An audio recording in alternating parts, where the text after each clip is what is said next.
Funded my wife's dream cafe only to discover she was having an affair with her mysterious Serbian customer. After serving her divorce papers, she's begging me to come back. I'm a 30-year-old guy who's been married to my wife, 27, for the past 4 years. When people hear about our timeline, they often raise their eyebrows, especially since she was only 23 when we tied the knot. My parents weren't thrilled either, telling us we should wait a few more years. But there was this connection between us that felt unreal, like we just understood each other perfectly. We only dated for about 15 months before getting married, which sounds crazy now that I say it out loud. Back then, we were so sure we were soulmates. These days, with everything happening, I keep wondering if we rushed into something we weren't ready for. The jewelry business I run with my brothers has been one of the best things in my life. We started in our parents' garage, literally making pieces by hand and selling them at local markets. Now we've got 3 stores in the city and an online shop that ships nationwide. Most people think running a business with family is a recipe for disaster. Trust me, I've heard all the horror stories. But my brothers and I have always been tight, even as kids. We each handle different aspects of the business, and somehow we've managed to grow it without any major fights or drama. It's actually brought us closer together, if anything. My wife always wanted to open this cozy little cafe that combines her 2 favorite things, coffee and books. She's basically what you'd call a hardcore bookworm. I used to roll my eyes at people who made reading their whole personality, posting quotes all over social media and carrying books everywhere. Now I'm married to one of them. Funny how life works out. When she pitched the cafe idea, I wanted to help make her dream happen. The rent in the fancy part of town where she wanted to open is insane, but I've been covering it because I knew it would give the business the best shot at success. The place has really taken off. There's always people in there reading, working on laptops, or having coffee dates. She's even started hosting book clubs and author meetups. Seeing her happy and the business doing well made all the financial support worth it. At least that's what I thought at the time. Everything started changing around March. Before that, we had a pretty normal marriage. We'd go on date nights every Friday, watch movies together on weekends, and she'd always tell me about the interesting customers at her cafe. Usually it was stuff like some writer working on their novel or a student who practically lived there during finals week. But this time was different. She came home one evening and started telling me about this new customer at the cafe. The way she described him was weird. She kept going on about how handsome he was, how well he dressed, and how he had this mysterious vibe about him. Now, we've always been pretty open with each other about finding other people attractive. Like when she pointed out how hot the new girl at our gym was, or when I mentioned that one of her friends was pretty. It never bothered either of us because we trusted each other. But something about how she talked about this guy set off alarm bells in my head. She almost sounded like a teenager with a crush, going on and on about his jawline and his accent. The whole thing reminded me of those romance novels she's always reading, you know, the ones with shirtless guys on the covers that she keeps telling me are actually really well written. There's this one book she made me read once about some Russian assassin who falls in love with his target in a laundromat. She described this new guy the exact same way she talked about that character, all mysterious and brooding and perfect. The whole thing just felt off, but I tried to brush it aside. The next day she couldn't wait to tell me more about him. Turns out his name was Ivan, and he was from Serbia. She learned his whole life story.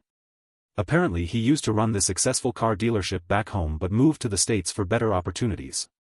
Classic American dream stuff. He was job hunting at local dealerships while getting settled in. The way she described their conversation, it seemed like they talked for hours. My wife's always been friendly with customers, but this felt different. She kept mentioning how he was having a hard time adjusting to American life. And I could tell she felt this need to help him out. The more she talked about Ivan, the more details I learned. He was this tall, blonde guy who dressed like he walked out of a fashion magazine, despite supposedly struggling to find work. She went on about his accent, how he loved these specific genres of books. What got me was how she described every little detail about him, like she was writing one of her romance novels. The way she talked about his mysterious European charm and how he was so cultured, it was getting weird. My wife's always been the type to get excited about meeting new people who share her interests, but this felt more like she was creating this perfect fantasy character in her head. After a few weeks, the Ivan update started dying down. She wasn't coming home every day with new stories about him, which honestly was a relief. But I knew he was still coming to the cafe regularly. She'd mention him casually here and there. One day I decided to surprise her with lunch, partly because I wanted to be nice, and partly because I was curious about this guy. There he was in the corner, reading some book. I hate to admit it, but he was exactly how she described him: tall, good-looking, well-dressed. Things really started getting messy one night when she came home late. She had this weird, dreamy smile on her face, you know, the kind teenagers get after their first kiss. When I asked what was up, she told me Ivan had walked her home. They'd spent hours talking about books and life, and then he supposedly asked her out on a date. She said she told him she was married. And he apologetically held her hand before saying goodnight. The part that really got to me was her reaction. She was practically glowing, like getting asked out by another man while married was some kind of achievement. When I asked why she was so happy about it, she actually said it's like something out of a book. I kept thinking about how often they'd see each other at the cafe. She'd be there 6 days a week, and he was a regular customer. Plus, our apartment was only a few blocks away. What really bothered me was how she seemed to enjoy his attention. She didn't shut him down completely or mention that these walks home needed to stop. Instead, she was acting like this was some exciting subplot in her life.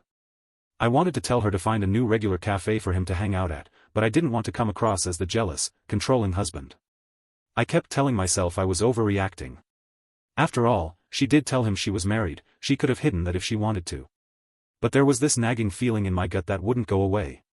Maybe it was because my last girlfriend before my wife had an innocent friendship with a coworker that turned into a full-blown affair. I spent the next few days trying to convince myself that this was all in my head. My wife loved me. We had a good marriage. She was just being friendly with a customer who shared her interests. But every night when she came home, I found myself wondering if he walked her home again. The worst part was, I couldn't even talk to my brothers about it. They'd either tell me I was being paranoid, or they'd want to go have a chat with Ivan, so I kept quiet and watched, waiting to see what would happen next. About a week after the walking home incident, my wife walks in with this huge bouquet of flowers. Not just some cheap grocery store flowers either.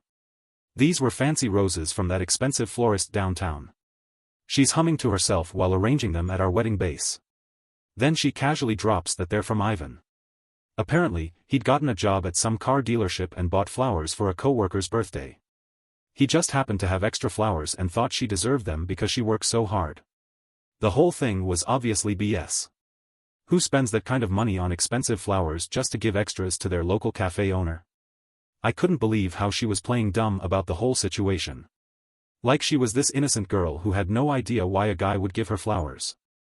The same guy who'd already asked her out and held her hand, by the way. When I straight up asked if she could tell Ivan had feelings for her, she gave me this response that made me want to scream. It's obvious he likes me, especially after asking me out, but these flowers are just friendly. Meanwhile, I'm sitting there remembering how last month she got mad at me for liking some girl's Instagram post from 5 years ago.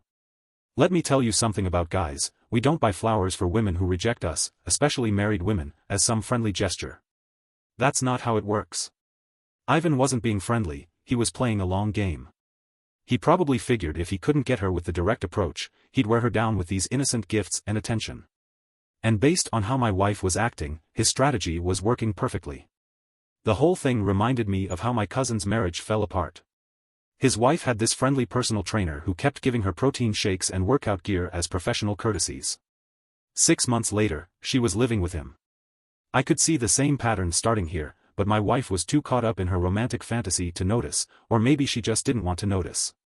My feeling proved right just 2 days after the flower incident. My wife was supposed to be home by 6:30 like usual, but 7:30 came and went with no sign of her. By 8 o'clock, I'd called twice with no answer. Now, she'd been late before, sometimes the cafe got busy, or she'd have inventory to deal with. But something felt different this time. I kept checking our security camera, expecting to see her walking up to the house. I even checked her location on Find My iPhone, but it was turned off. My mind started going to dark places. She finally walked in around 8:45, practically bouncing off the walls with excitement. Instead of apologizing for being late or explaining why she hadn't answered her phone, she launches into this story about her amazing evening. Turns out she'd taken Ivan on a whole tour of downtown. They went to the art museum because he'd always wanted to see it, then grabbed pizza at Tony's because he'd never had real American pizza before. The way she described every detail of their little adventure, it was like listening to someone describe a first date. My wife, who usually just wants to order takeout and watch Netflix after work, suddenly had energy for a 3-hour excursion with this guy. What really got me was how she didn't seem to think any of this was wrong. She was telling me, her husband, about her romantic evening with another man like she was telling her best friend about a crush. I thought about all the times she'd said she was too tired to go out to dinner with me after work, or how she always complained that the museum was too crowded. But apparently, she had plenty of energy for museum trips and pizza dates with Ivan. After letting her finish her story, I couldn't hold back anymore. I looked her straight in the eyes and asked if she was attracted to Ivan. The way her face changed when I asked that question told me everything I needed to know, even before she started stumbling over her answer. Her reaction to my question was so over the top it was almost comical. She got all defensive, doing that thing where she put her hand on her chest like I just accused her of murder. According to her, she was just being a good person by helping this poor lost soul adjust to American life. She went on about how Ivan didn't know anyone here, how he was struggling to understand American culture, and how she was just trying to be welcoming. She even brought up how her grandparents were immigrants and how someone had helped them adjust when they first came to America.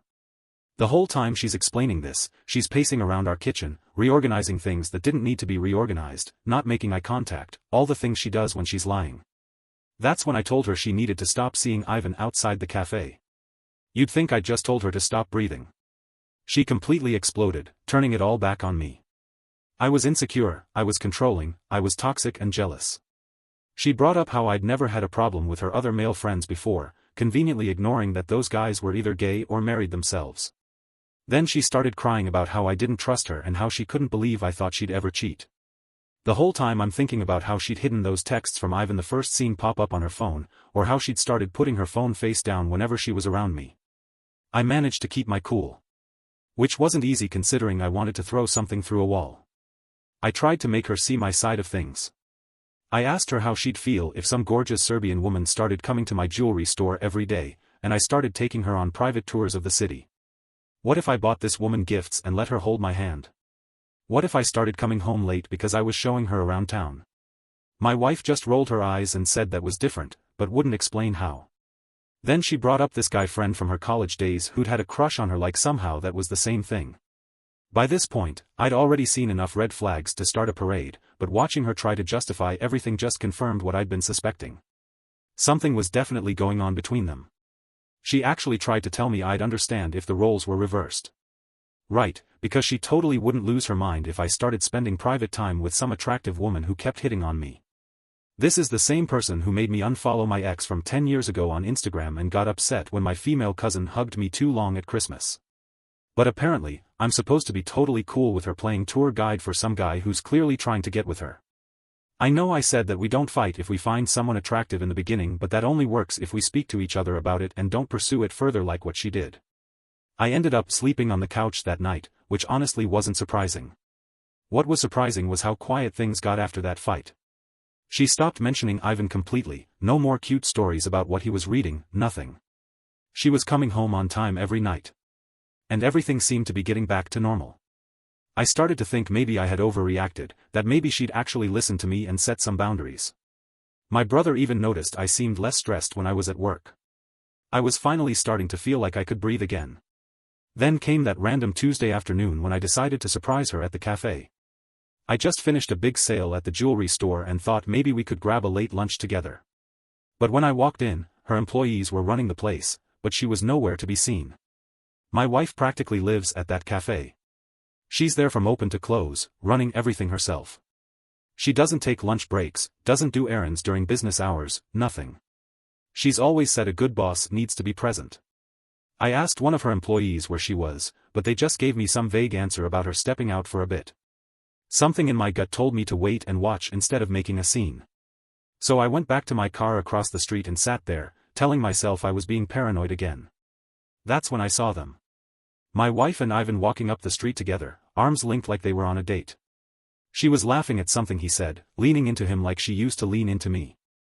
They looked like a couple, not a cafe owner and her customer, not just friends, but a real couple. I sat there gripping my steering wheel so hard my knuckles turned white, watching my wife act like a completely different person with this guy she'd promised to stop seeing. Right then, I knew our marriage was probably over, but I also knew I needed proof before I did anything about it. When I saw them together, it took everything in me not to lose it right there. My first instinct was to jump out of the car and confront them both, maybe even show Ivan what happens when you mess with another man's wife. I've never been a violent person. The most aggressive thing I've done is yell at a ref during my nephew's basketball game. But seeing them together like that, so comfortable, so intimate. I had to grip my seat to stay put. I kept thinking about my business and how assault charges would affect everything my brothers and I built. So I just sat there, watching them disappear into the cafe like nothing was wrong, like my whole world wasn't falling apart. Yesterday felt like the longest day of my life. I must have typed out 50 different angry texts to her but deleted them all. I wanted to call my brothers, but I knew they'd either tell me I was overreacting or show up at Ivan's workplace ready for a fight. I even thought about calling her parents. They'd always been good to me, treated me like their own son. Her dad had even helped us set up the cafe. But I decided to keep quiet and watch how things played out. Information is power, right? And right now, I had information she didn't know I had. When she got home that evening, I played it cool. Asked her about her day like nothing was wrong. She sat there at our kitchen counter, eating the dinner I'd made, telling me about some new coffee blend they were trying at the cafe and how busy it had been. Not a single word about spending the afternoon with Ivan. This is the same woman who used to tell me every tiny detail of her day, down to what her regular customers had for breakfast. Now she was lying straight to my face while eating the lasagna I'd spent 2 hours making. I realized I needed to be smart about this. If I confronted her now, she'd just deny everything, delete any evidence, and be more careful about hiding whatever was going on. Update 1. Hey everyone, I'm back with an update about my situation with my wife and her Serbian friend. After seeing them together that day, I knew I needed real proof of what was going on. I've always been against going through someone's phone. My ex used to check mine constantly and I hated it. But after weeks of lies and sketchy behavior, I felt like I didn't have a choice anymore. It was either snoop through her phone or drive myself crazy imagining what might be happening. I waited until she was asleep. She always takes these long sleeping pills that knock her out completely because of her insomnia. She'd been acting weird all day, constantly checking her phone and smiling at it, which only made me more suspicious. Around midnight, while she was passed out, I grabbed her phone from the nightstand. I found their WhatsApp chat immediately. She hadn't even tried to hide it. They were talking constantly, all day every day. I'm pretty tech-savvy from running our online jewelry store, so I knew how to export their entire chat history and send it to myself. Then I went through her photos. There were dozens of pictures of them together at restaurants, parks, museums. Places she told me she was too busy to go to with me. In one photo they were at this fancy Italian place where I tried to take her for our anniversary, but she said it was too expensive. The whole time I'm doing this, I kept looking over at her sleeping peacefully, probably dreaming about her Serbian romance novel fantasy. Here I was, going through her phone like some crazy person, while she had no idea her perfect little affair was about to blow up in her face. I made sure to cover my tracks, deleted the message exports, cleared the recently sent photos, even cleared the WhatsApp web history. The whole thing took maybe 5 minutes, but it felt like hours. After getting the files on my phone, I went downstairs to read through everything. I wish I hadn't. The messages started innocent enough, talking about books, coffee, his adjustment to America. But then I found a conversation that made me physically sick. They were discussing some romance novel my wife had recommended to him, probably one of those books she was always trying to get me to read. But their chat quickly turned into something else entirely. They were comparing themselves to the characters in the book, some story about a forbidden romance. Then Ivan started making comments about sex scenes, and my wife. My wife who I'd been with for 5 years, who I helped build a business for, who I thought I knew better than anyone. She was bragging about sleeping with him.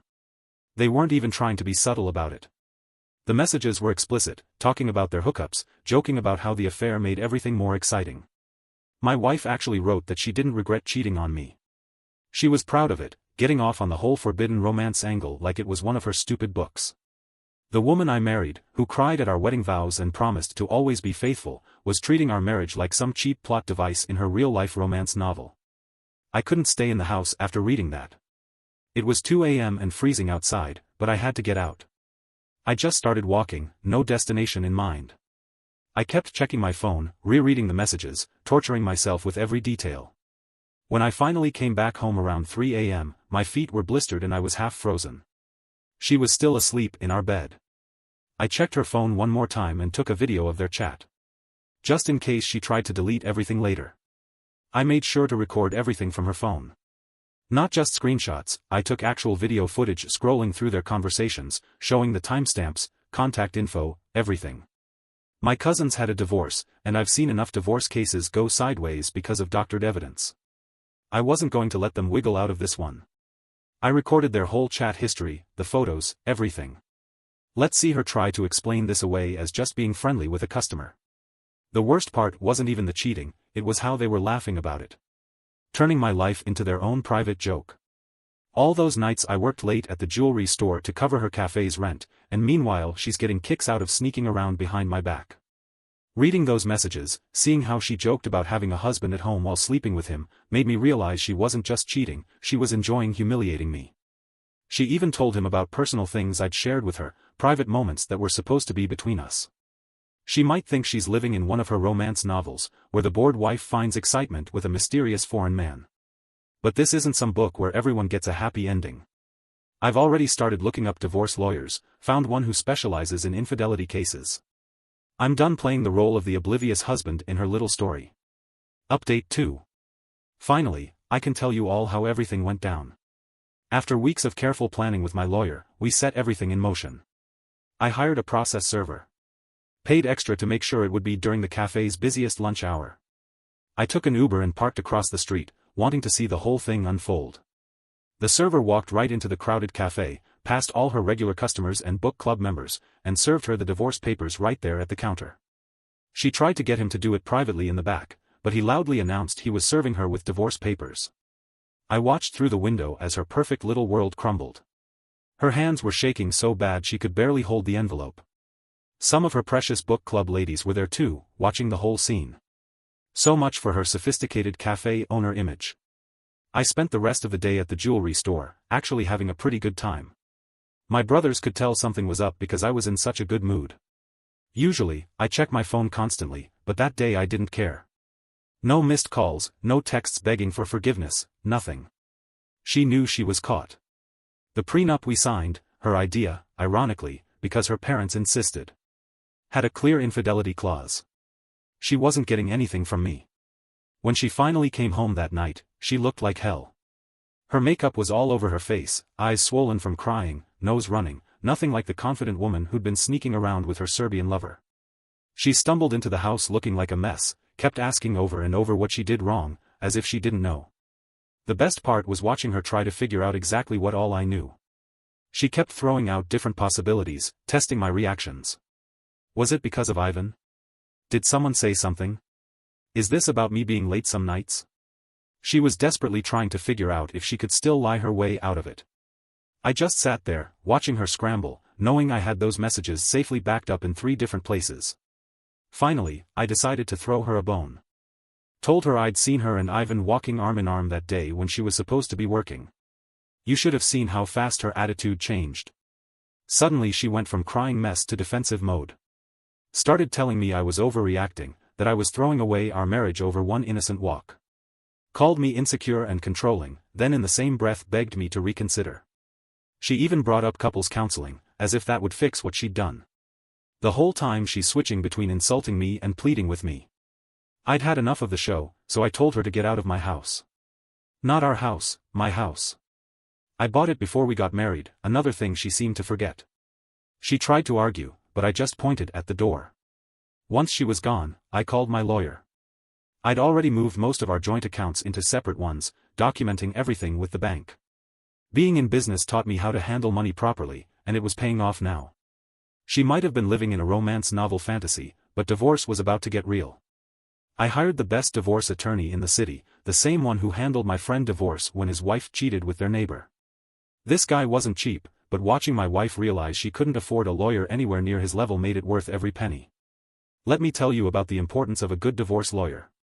Mine was worth every penny of his $400 per hour fee. When we got to court, he didn't just present evidence, he told a story. He showed the judge photos of them together after it specifically asked her to stop seeing him. Then he talked about those WhatsApp messages where they literally admitted to the affair.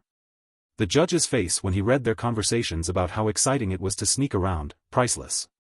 But my lawyer wasn't done yet. This guy was like a forensic accountant. He went through our joint account history with a fine-toothed comb.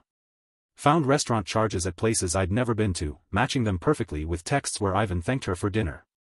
There were movie tickets, museum entries, even a weekend trip they tried to hide as a business conference. All paid for with our joint account, money I'd earned. But the main thing was when my lawyer found charges from Victoria's Secret on days she'd texted Ivan about having a special surprise. That was the moment her lawyer's face just dropped. My lawyer painted this picture. Where I was, the hard-working husband who helped his wife start her business, paid her rent, supported her dreams. Meanwhile, she's using our money to wine and dine her boyfriend. Even brought up how I'd cover the cafe's rent in that expensive part of town, only for her to turn it into her personal dating spot. Her lawyer tried bringing up some petty arguments, like how I worked late sometimes or didn't read the books she recommended. The judge literally rolled his eyes at that one. In the end, justice was served. I kept everything with the help of the prenup and no alimony payments either, thanks to the clear evidence of infidelity and the fact that I'd basically funded her whole business. But I had to let the cafe and an Audi that I had bought for her go, since we didn't have any contract of the ownerships of it. Getting revenge on Ivan was tricky. I didn't want to end up in jail over two people who weren't worth it. But one day, opportunity knocked.